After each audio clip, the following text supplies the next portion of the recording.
pregunto para quién serán esas imágenes. Tal vez sean para nuestras familias. Volveremos a vivir en su imaginación.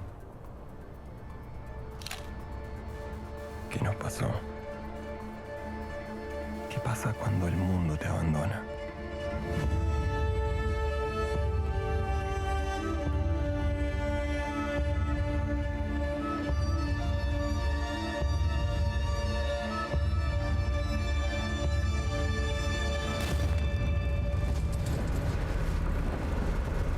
¿Qué pasa?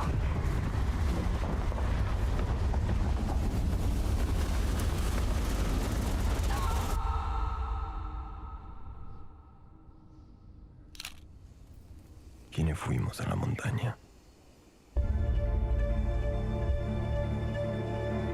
Bien, y la Sociedad de la Nieve ha generado gran repercusión a nivel internacional, no solo en España, que es donde es su director y donde es el país madre de Sociedad de la Nieve, sino en diferentes partes del mundo. Ayer estaba leyendo algunos artículos de México que la hablan como la película que todos tienen que ver.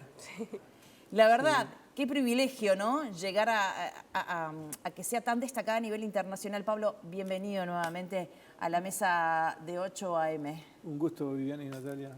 Sí, pero digo, es una obra coral. Exacto. Hay que recordar que en el rodaje y todo el proceso de la elaboración de la película, que comenzó en 2011, cuando Bayona se pone en contacto conmigo, que significa con los sobrevivientes, porque el libro Sociedad de la Nieve es con los sobrevivientes. Y después, y a partir del 2016, que empezamos a trabajar, que yo trabajo como productor asociado, quiere decir que es en la adaptación para que sea lo más realista posible. O sea, es un trabajo gigantesco donde contamos no solo con los sobrevivientes, sino también con los familiares de los que no volvieron, o con muchísimos de los familiares que no volvieron, porque la película no solo incluye a los 16 sobrevivientes, sino que hay 27 que quedan vivos. Entonces, y eso creo que es el diferencial que requería tiempo, que requería una visión como la de Bayona. Y bueno, yo creo que eso es lo que, respondiéndote a ti, Viviana, creo que es lo que cala hondo, y no solo en México, en Estados Unidos, o sea, estamos nominados al Globo de Oro ahora. Y en el Oscar estamos en... Sí, a mí me llamó la atención, porque uno cuando habla de película extranjera, por lo general habla en la parte esa, ¿no? Buscamos la mejor película extranjera, pero en este caso también en maquillaje. Sí. Está en efectos visuales. En efectos visuales. ¿Qué significa eso? Y en eso? banda sonora. Y en banda sonora. El proceso del Oscar es complejo, sí, es complejo y es insondable, o sea, tú no puedes preverlo, es una competencia, o sea, primero es una competencia, acá no estamos jugándonos la vida. Sorteando como obstáculos. Absolutamente, y cada obstáculo es como en el fútbol, yo no entiendo mucho, pero las octavas de final, si tú quedas afuera, quedaste afuera, o sea, tenés que ir ganando y superando todos los obstáculos y ganándolos, no podés quedar afuera. Lo que pasó el 21 de diciembre, que fue importantísimo, es que es la academia que define los Oscars. El Oscar es el premio principal, o sea, estamos nominados para el Globo de Oro, pero el principal es el Oscar. Y el jueves pasado, el 21 de diciembre, se hace lo que se le llama la short list, que es, hacen una preselección, que normalmente para una película española, en español, es uruguaya, o sea, la historia es uruguaya, claro. es un híbrido. Es un híbrido. Es producción española, pero es una historia uruguaya. Pero para ellos es como España. Claro, para la academia es una película española. La producción es española. Ahí está. Sí, pero una historia notoriamente uruguaya. Exacto. Y donde no se disimula en ningún momento. Está Uruguay permanentemente en el habla, en la idiosincrasia. Igual es la historia es uruguaya. Sí. Y la historia es uruguaya. Por más que uno le quiera buscar el lado español, exactamente. Es uruguaya 100%. Bayona, el director, no puso ni un actor español, que fue una de las temas que él tenía temor de que no la eligieran en España para representar al Oscar, porque no hay un actor español, ninguno. Sí, toda la parte técnica, que era una multitud también de uruguayos y también argentinos, pero no hay uno para que tenga realismo. Pero lo que tú preguntabas sobre lo que le llaman short list, entonces que fuimos los segundos mejor posicionados en la short list de la Academia del jueves 21, porque teníamos 4 preselecciones junto con Killers of the Flower Moon, o sea... Sí. Y arriba quedó Barbie. con 4, que eran Mejor Película Extranjera, Mejor Banda Sonora, que es de Michael Giacchino, que ya tuvo un Oscar, estuvimos en la casa de él ahora en Los Ángeles, es un crack. Mejor Maquillaje y Peluquería y Mejor Efectos Visuales, que es clave para el realismo, porque la película fue filmada en la montaña española, que es baja, 2.800 metros, pero lo que tú ves son los Andes. Fue también filmado en los Andes, pero no se podía llevar a todo el yo equipo. Acompañé todo eso, todo el equipo, 320 personas, porque es muy peligroso. Esa palabra yo no puedo decir. Digo, para mí es muy peligroso, para los tipos más jóvenes es menos peligroso, pero no podés haber hecho esa locura de llevar 320 personas a ese lugar tan... donde estás a la buena de la meteorología y de lo que quiera la montaña. Pablo, estuvimos hablando un poquito en maquillaje y nos contabas de que para vos es un mundo nuevo todo lo que está pasando alrededor de esta película. Hace nada viniste de Los Ángeles y también es como que te sorprende, ¿no? O sea, uno va aprendiendo a medida que va caminando hacia el Oscar. Digo, todavía falta. El 23 se va a hacer... En febrero. Fines de febrero. No, el 23 de enero se hacen las nominaciones. Ah, bien. Y después, o sea, es todos los obstáculos, pero hemos llegado lejísimos. Pero todavía falta la nominación, que es el 23 de enero, y luego en marzo, que es el 11. El 11 me pasa el productor a mí. 23 de enero es las nominaciones. Y en marzo los premios. Son los premios. Es nuevo, sí, absolutamente nuevo. Yo apostaba con Bayona, quien me hice amigo, y las productoras Belén Atienza y Sandra Hermida, me hice amigo, y apostaba y hacía apuestas y lo dejé por escrito que sí, que nos iban a elegir en España para el Oscar, porque es una película que corre, y esto es un mérito global, corre en una liga absolutamente autónoma, que es la liga emocional. Eso lo dicen. Y la segunda característica, que es distinta a todas las películas, es muy diferente al cine que uno ve normalmente. Es que estás involucrado, no te es ajeno. Está realizada de tal manera que vos estás ahí, vos tomás las decisiones como la toman los chicos, los que mueren y los que sobreviven. Y tú estás allí, es como le llaman ahora, inmersiva, te estás sumergido. Y esa inmersión en una situación catastrófica, con alguna gloria para 16 partida en algunos casos, como Nando Parrado, que se le muere la mamá y la hermana, o Javier Metol, que se le muere la mujer y la mamá de los 4 hijos, partido. O sea, es una gran tragedia donde hay 16 que salen con la antorcha en representación de los 45 que cayeron. Y yo creo que eso es lo que tiene de simbólico y lo que tiene de universal. Tú decías recién de México, pero es universal. O sea, yo estaba viendo ahora la repercusión en Francia, o la vimos fuimos a presentarla en Londres o en Los Ángeles. Vos decís qué mundo más distante. Los Ángeles es clave porque está Hollywood. Claro. O sea, hay que ir y hay que presentarla, hay que conocer. Y el objetivo es que tienen que, lo que te decía a ti, en el maquillaje, te tienen que ver los que van a votar, la tienen que ver los que van a votar. Nuestra apuesta es... ¿Cuántos son los que deciden? No lo sé, son miles, pero no lo sé. La cifra exacta no la sé. Pero lo clave para nosotros siempre es que nosotros sabemos que sí, por eso que sorpresa en parte, si la ves, te enamora.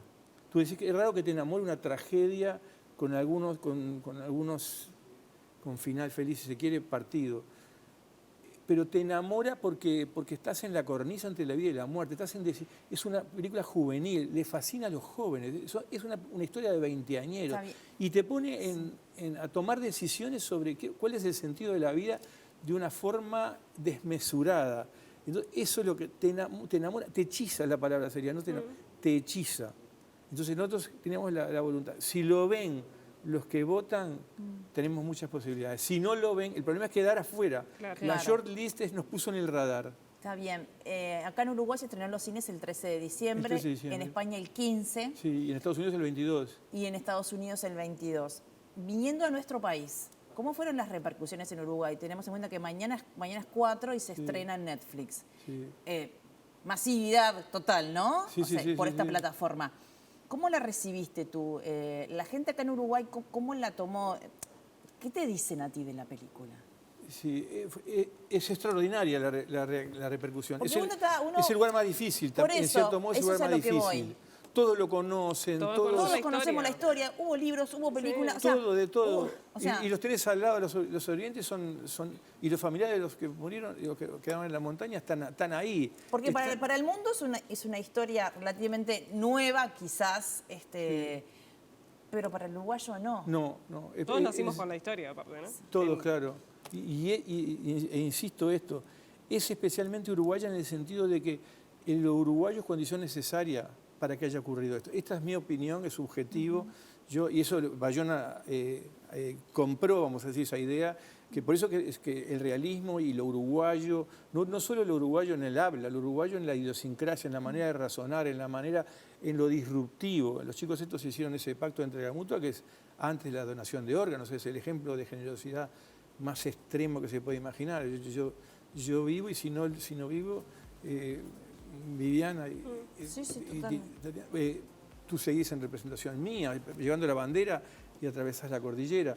Entonces, para mí del Uruguay lo más fascinante o conmovedor fue cuando la presentamos, que era un riesgo tremendo que lo veníamos ¿Con la familia? Con las familias, el 1 de septiembre, le presentamos a todas las familias, a las familias a los sobrevivientes y a las familias y a sus familias, y a las familias de los que no volvieron, que habían puesto confianza ciega en nosotros, o sea, y a quien conocían más a quien conocían era a mí. Yo soy soy compañero de infancia de todos estos muchachos.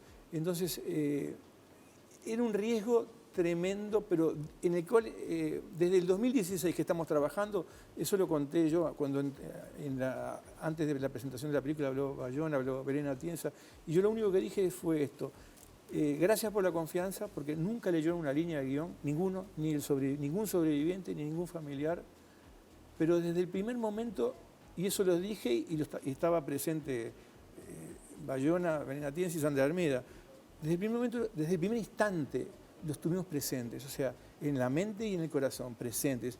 Ellos son los que van a dar el veredicto. ¿Y el uruguayo a partir del 13 de diciembre?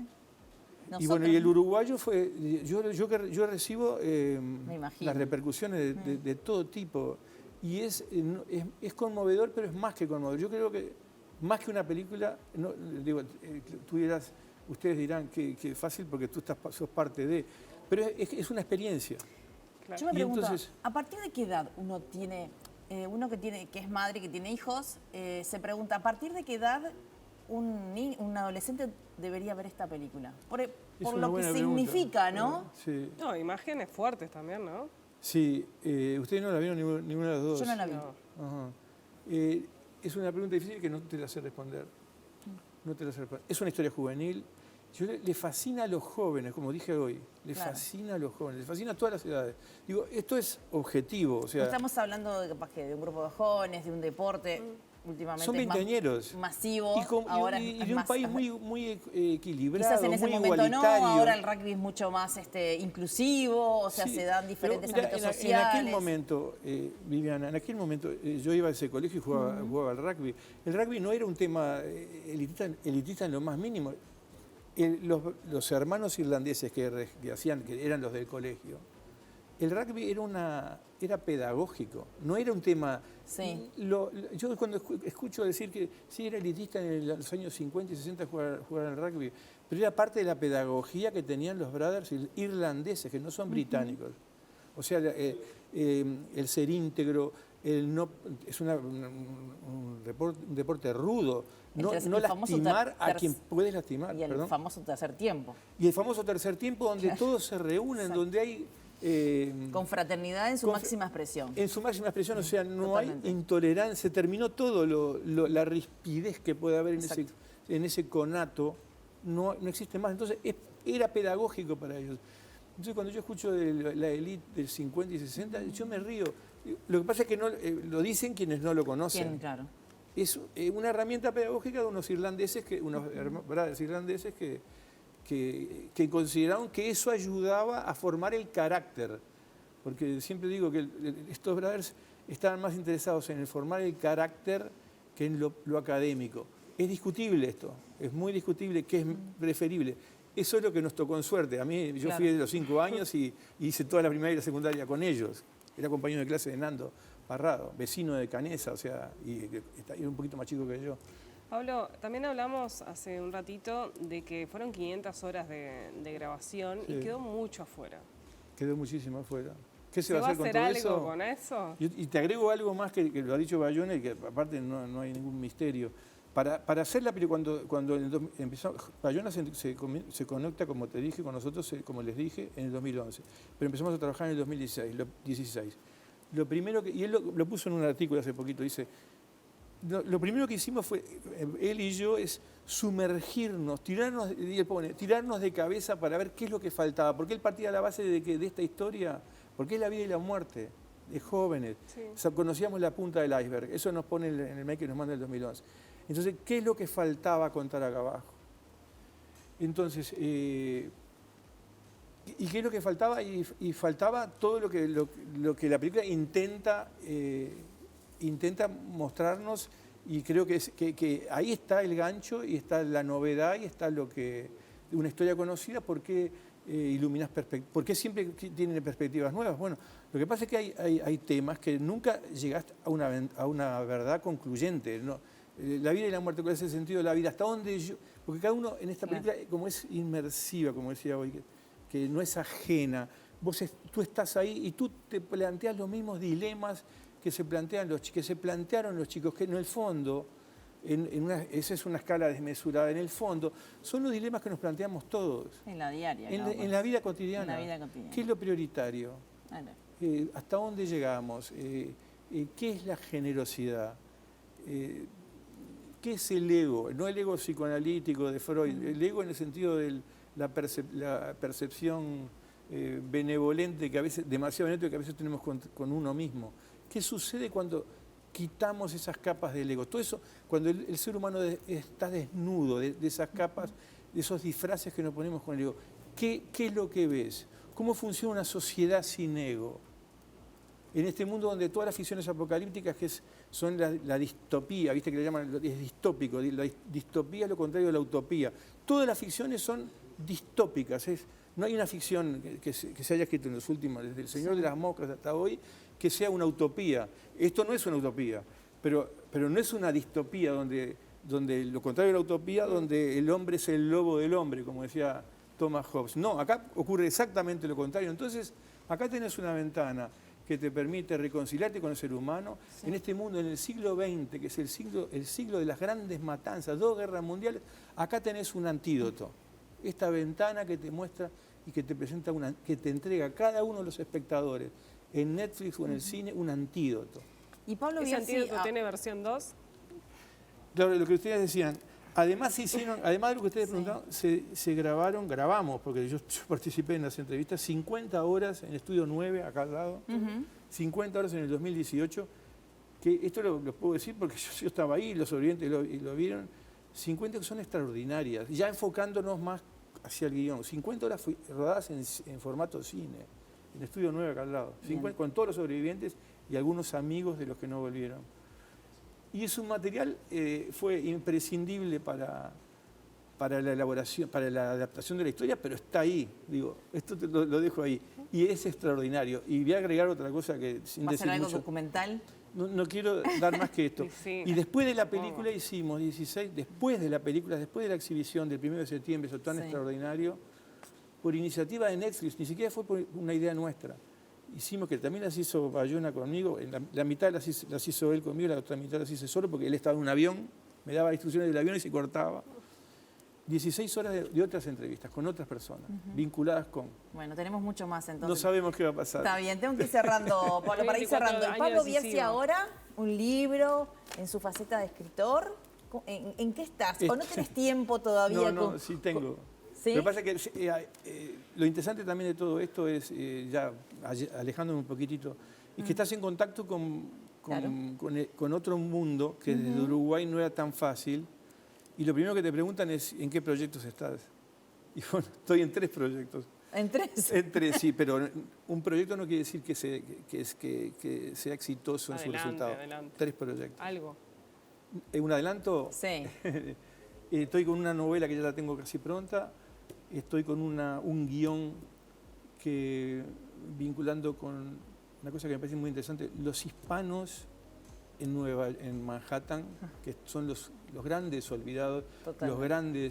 las grandes víctimas de la pandemia. Me parece que es interesantísimo. Además, estoy mucho con muchos estadounidenses. Claro. Y la tercera es reflotar una historia que ya tenía hecha, que tengo una novela también ya publicada, sobre la guerra de las Malvinas, que también vuelven a hacerme esas preguntas. Dice, pero ¿y tú tenías una novela en Inglaterra? Me sucede.